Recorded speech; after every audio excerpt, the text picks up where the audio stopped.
Está no ar mais um episódio da sexta temporada do TBC Memória. Ele fez o que muita gente na política tentou e não deu conta. Venceu um ex-presidente da República no voto. Tá certo que foi por apenas 2 votos, mas ganhou. Essa vitória deixou seu nome na imortalidade da literatura brasileira. O nosso personagem é Bernardo Ellis Fleury de Campos Curado, ou simplesmente Bernardo Ellis, o único goiano a fazer parte da Academia Brasileira de Letras. E para abrir a 6ª temporada do TBC Memória, agora, aqui no estúdio Lígia Rassi, no Centro Cultural Oscar Niemeyer, recebemos o presidente do Instituto Cultural e Educacional Bernardo Ellis para os Povos do Cerrado, o Nilson Jaime. Além de especialista na obra de Bernardo Ellis, Nilson Jaime é doutor em agronomia, escritor, professor e coordenador do projeto Goiás Mais 300.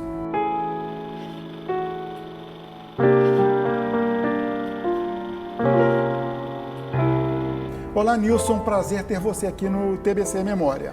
Prazer é meu, é uma satisfação estar aqui e levarmos esse bate-papo.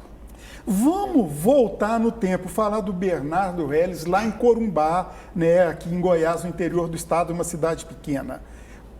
Quem era o pai dele, a mãe? Ele era de família tradicional?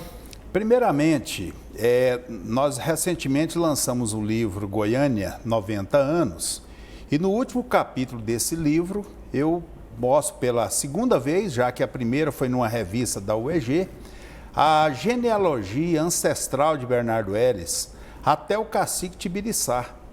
Então, ele é descendente, 14º neto do cacique Tibiriçá, da Índia Bartira, que era filho do Tibiriçá, e dos bandeirantes que depois sairiam de Santana de Parnaíba e viria para Goiás. E lá em Corumbá, como que foi a infância dele? Parece que o pai dele era poeta também. Sim.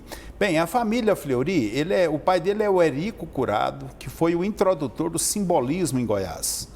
Érico é uma grande figura, então ele teve uma formação, digamos, clássica, lia revistas estrangeiras que ficavam na casa de um tio dele, lá ele relata isso na sua autobiografia A Vida São as Sobras, e essas revistas ainda podem ser encontradas lá, as revistas em alemão, italiano, francês, que ele lia ainda na infância.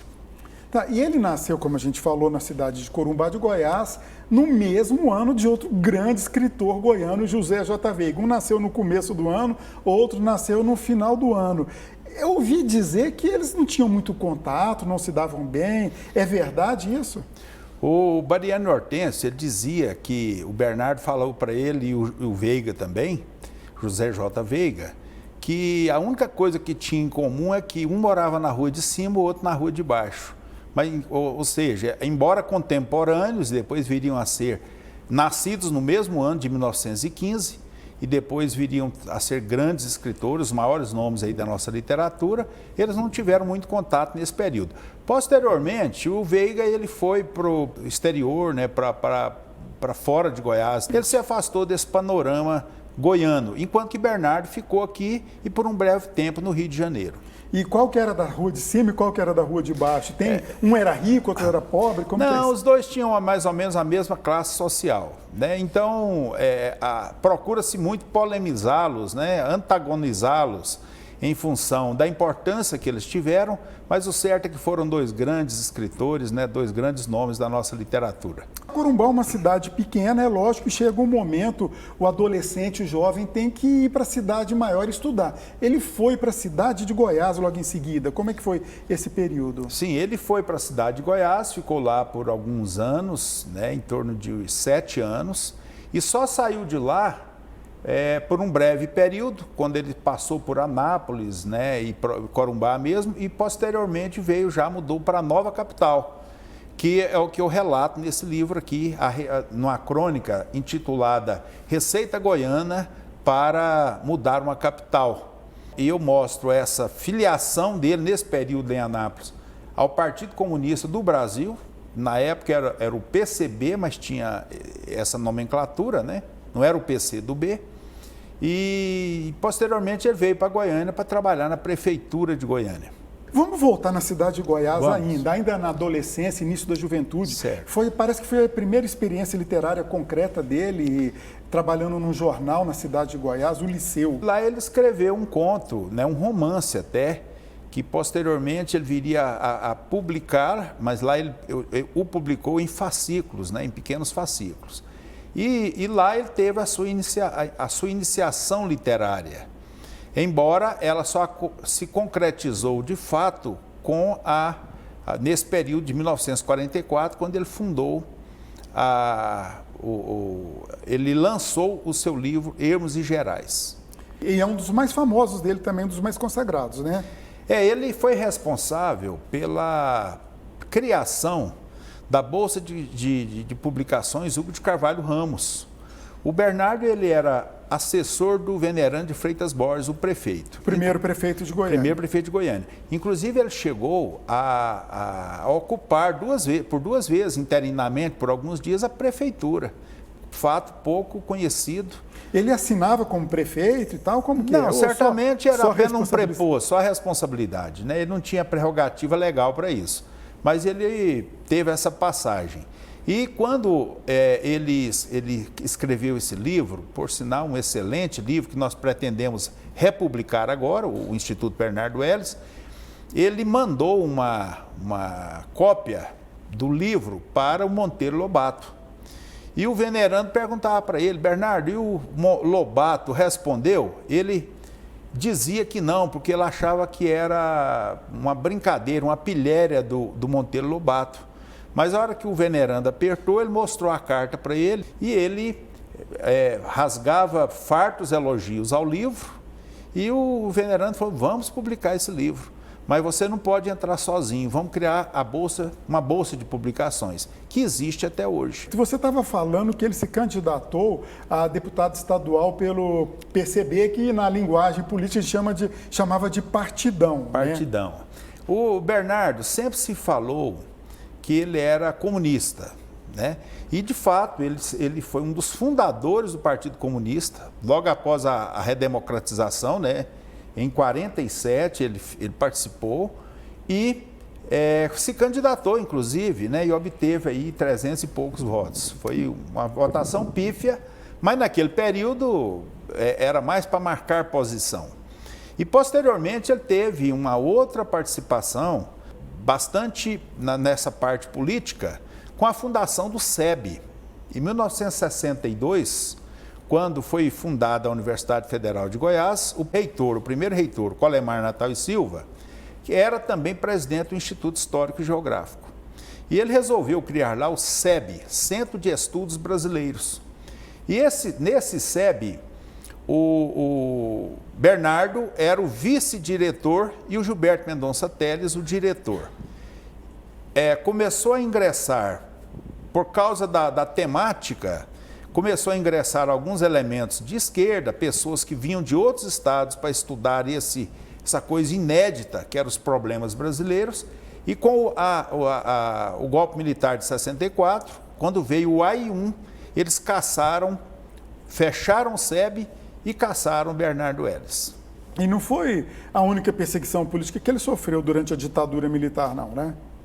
Não, basicamente foi isso. Ele foi aposentado da Escola Técnica de Goiânia, que hoje é o Instituto Federal Goiano, e também da Universidade Federal de Goiás. Então ele foi muito prejudicado. Isso só foi restabelecido em 1979, com a chegada da anistia. Tá, e nesse período, levando em conta que nós estamos no Brasil, viver de venda de livros, principalmente um cara que era um escritor que era perseguido pelo regime, não devia ser fácil. Ele viveu de quê depois que foi caçado? Ele viveu de pequenos bicos como escritor, né? Perdeu esse emprego público que ele tinha, essa função pública, e viveu como escritor. Foi casado em 1944, ele se casou com a também escritora Violeta Metran, e após um relacionamento conflituoso, né, na sua fase final, eles se separaram. E posteriormente ele veio a se casar com uma prima, a dona Maria Carmelita Fleury Curado, que e fizeram a casa que hoje é sede do Instituto Bernardo Ellis. Onde fica o Instituto? O Instituto fica no Jardim América, próximo do Goiânia Shopping. Lá é um modelo de casa-museu, um sobrado em estilo suíço de 2 andares, e a gente mostra ali toda a rotina diária do Bernardo. A casa, a cama, os objetos pessoais, o acervo dele, né? Temos lá uma biblioteca, que foi a biblioteca pessoal dele, e uma série de questões culturais, de projetos envolvendo estudantes, visitação de estudantes, oficina de leitura e publicação de livros será colocado em marcha brevemente. Gratuita a entrada? Tem que pagar? Totalmente gratuito. Está aberto de segunda a sexta-feira, das 8 às 14 horas. Em breve pretendemos abrir, né? Por falta de funcionário, nós não abrimos o dia todo. Mas a ideia é abrir, inclusive, final de semana. E o Instituto vive de quê? O Instituto ele vive da colaboração dos associados. São cerca de 100 associados titulares e mais ou menos uns 150 eméritos, honorários e correspondentes. Nilson, vamos falar sobre a eleição de Bernardo Ellis para a BL no próximo bloco, pode ser? Vamos falar. Perfeitamente. Obrigado. TBC Memória, ajudando a preservar a história de Goiás. Nunca tive, assim, propriamente um certo plano de entrar para a academia. Até que comecei a publicar minhas obras, e em seguida, quando fui para a minha livraria Zé Olímpio, então que alguns amigos me puseram a música azul, né? E eu fiquei, então, já comecei a procurar entrar para a academia.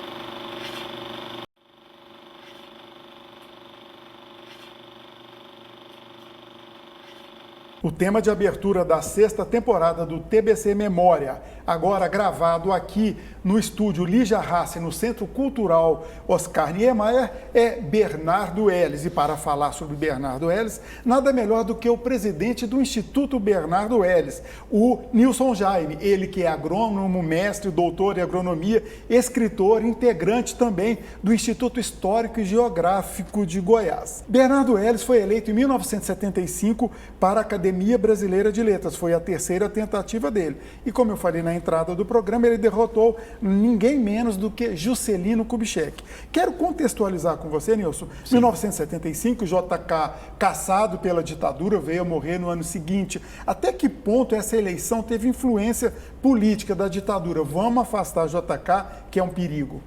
Bernardo Ellis, naquele momento, embora ele tenha uma ligação histórica com o Partido Comunista, ele não representava nenhum perigo para o governo da época, porque ele não era candidato a nada, era um partido pequeno, um partido proscrito, por sinal.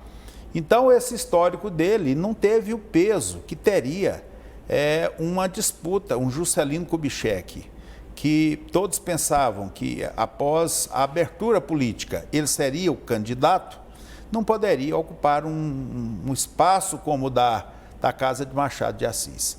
Então, há muitas lendas, há muitas coisas a respeito de Bernardo, mas não foi simples. Ele só foi eleito na 3ª vez e eleito por uma margem apertada de votos. Então, até onde houve uma participação do governo militar ou não, pouco se sabe. O certo é que Bernardo Ellis, ele tem, não desmerecendo o ex-presidente Juscelino, né, o grande estadista, mas literariamente ele era infinitamente superior a JK. O Bernardo Ellis ficou lá, tomou posse no final do ano de 1975, até a morte dele, no ano de 1997, se eu não me engano. Essa trajetória dele, ele chegou a presidir a ABL, não? Não, ele não foi presidente, né, mas ocupou importantes funções, chegou a ser secretário da ABL, tinha uma representatividade muito grande. Goiás é um estado periférico em termos culturais, né? Obviamente, é o único goiano, já teve outros que tentaram, Gilberto Mendonça Teles tentou, o poeta Gabriel Nascente tentou também, mas é muito complicado. É um local de difícil entrada, né? Hoje ainda pode ser visitado o Fardão, a espada, o espadim dele lá no Instituto Bernardo Ellis, e está lá, é a nossa maior referência. E por grandes trabalhos, como, além do Hermos e Gerais, poderíamos citar também o Tronco, né? Que eu quero falar daqui a pouquinho sobre o Pois Tronco. não. Falando ainda dele na ABL, Academia Brasileira de Letras. Certo. Como que era aquele ritual? Você recebia a posse através de um colega, outro acompanhava? E cite esses grandes nomes com quem ele conviveu. Ele conviveu com Sorgésio de Ataíde, né, com Jorge Amado, que era um amigo pessoal dele, inclusive o visitava frequentemente aqui em Goiânia, na sua casa. Lá no Instituto Histórico nós temos muitas recordações, muitas fotografias, né, de grandes intelectuais. Raquel de Queiroz, né, e vários outros foram os seus contemporâneos na Academia Brasileira de Letras. O que é a ABL? Qual a importância? Ou é aquela coisa de um monte de velhos, eu estou abrindo aspas aqui, tá? Que ficam usando roupas antiquadas e ficam tomando chá. É mais do que isso a ABL? Eu diria que a ABL, ela tem uma participação institucional importante como guardiã da língua pátria, guardiã da língua portuguesa no Brasil. Inclusive tem o dicionário da ABL, hoje o dicionário está fora de moda, né? Não se fala mais, mas o dicionário Antenor Nascentes é sob a curadoria da Academia Brasileira de Letras. É uma instituição que foi fundada por Machado de Assis, então não é pouca coisa. Não precisa dizer mais nada. Não precisa dizer mais nada. Primeiro e fundador. E, claro, alguns intelectuais viram a cara, como Carlos Drummond de Andrade, né? Nunca quis entrar, não... E recentemente nós temos visto aí um certo arejamento com a entrada de compositores, de caso de Gilberto Gil, né? Gilberto Gil, a própria Fernanda Montenegro, né? O Ailton Krenak, né, que também é o primeiro indígena a participar da Academia Brasileira de Letras. Que tem um peso simbólico nesse caso. Então, as academias, em geral, elas são simbólicas de que existe gente preocupada com a cultura, que é representativa da cultura.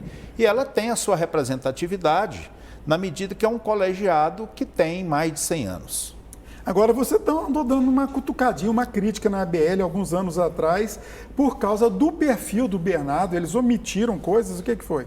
Essa omissão, né, da participação política dele. Então, claro, é uma instituição muito conservadora e isso não pode ser apagado. Vou falar agora do livro O Tronco, né, que inclusive virou filme, direção de João Batista de Andrade, Antônio Fagundes, Ângelo Antônio, Letícia Sabatella.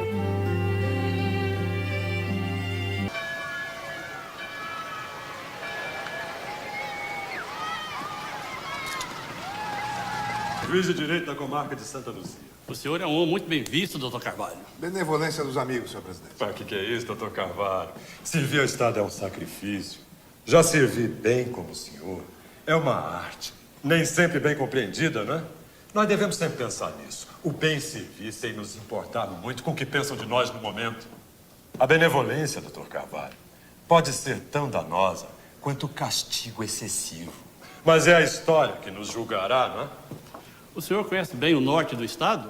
Conheço, senhor presidente. Os Batistas, os Melos. Os Melo. Coronel Pedro Melo e seu filho, nosso ex-aliado e ex-deputado Arthur Melo. Eles agora são inimigo do governo e da lei.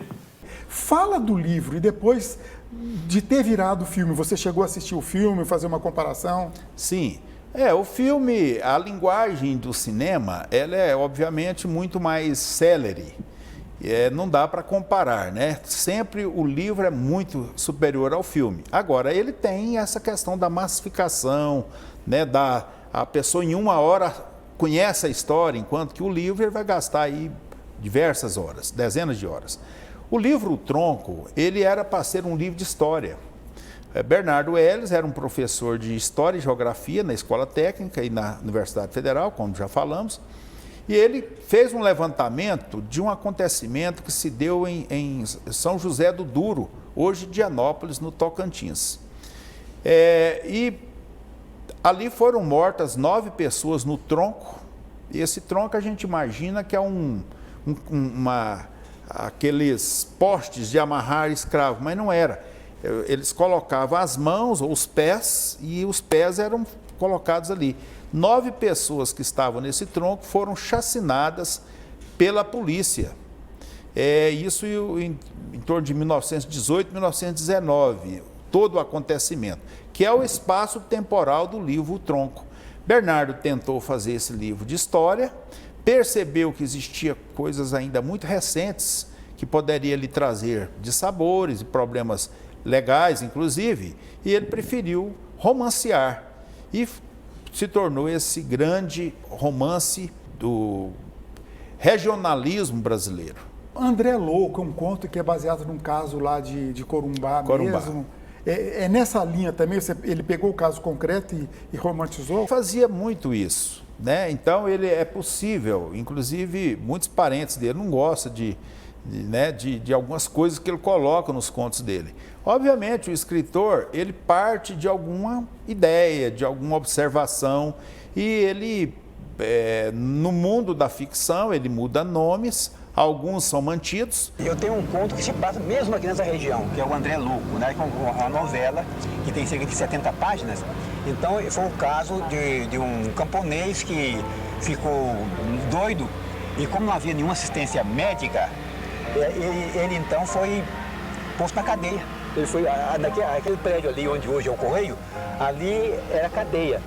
A Enxada, né? Que foi outro conto também, que chegou a ser feito um caso especial. E foi censurado, né? E censurado no último dia. Faltando algumas horas, a censura federal proibiu o filme. Na sua opinião, qual que é a obra que você mais gosta de Bernardo? Romance O Tronco. Conto Nhola dos Anjos e A Cheia do Corumbá. A autobiografia dele, A Vida São as Sobras, é imperdível. É importantíssimo que todos conheçam, leiam, para saber um pouco desse Bernardo, as motivações dele para chegar na ABL, as motivações e os conflitos, né? Bernardo era um homem extremamente conflituoso. Ele sempre falava em suicídio. Ele dizia que a porta de saída de qualquer problema para ele seria o suicídio. E ele tentou alguma vez? Não, nunca tentou. Agora, falando em conflitos, citamos novamente Corumbá. Certo. É verdade que alguns livros dele foram queimados na porta da igreja por fazer referências a pessoas da cidade, até parentes, e o pessoal não gostou? Isso era muito comum, né, naquele tempo, né? As coisas resolviam meio no braço, né? Mas nada que hoje Corumbá venera Bernardo Ellis, né? Eles têm lá, fundaram lá agora uma academia. Esse material que está hoje no Instituto Histórico foi emprestado em 2015 para a cidade de Corumbá, ficou lá, acho que uns 7 anos, emprestado à cidade e exposto lá. De forma que, se houve alguma coisa nesse sentido, é algo peremptório, né? Não, nada que permaneça hoje, não. Nilson, nós temos um minutinho, já falamos também do Instituto Bernardo Ellis, mas dessa obra que está aqui, depois a gente mostra o detalhe, certo, que é o Goiás Mais 300, que você faz junto com o Jales Guedes e outras pessoas. Rapidamente, o que é esse projeto? Ele busca a reflexão e a ressignificação da historiografia, da memória, da cultura de Goiás. E o Mais 300 é exatamente porque a história de Goiás não começou com a chegada do bandeirante. Ela é mais antiga, ela tem 13 mil anos. Ao invés de 10 gerações do Anhanguera para cá, ela tem 650 gerações com os povos originários. E nesse trabalho, são 450 pesquisadores da USP, da UFRJ, de todas as universidades de Goiás, no total de 18 livros que pretende, daqui a 100 anos, estar aí para mostrar para os autores do Goiás Mais 400, o que pensava o homem do presente, do ano de 2022 a 2026. Perfeito. Nilson, nosso tempo acabou, te agradeço muito, tá? Muito obrigado pela sua participação no TBC Memória. Satisfação, obrigado aos telespectadores, obrigado a você e à produção. É uma satisfação e sempre que precisarem, estamos aqui para falar sobre a cultura de Goiás. Com certeza. TBC Memória, ajudando a preservar a história de Goiás.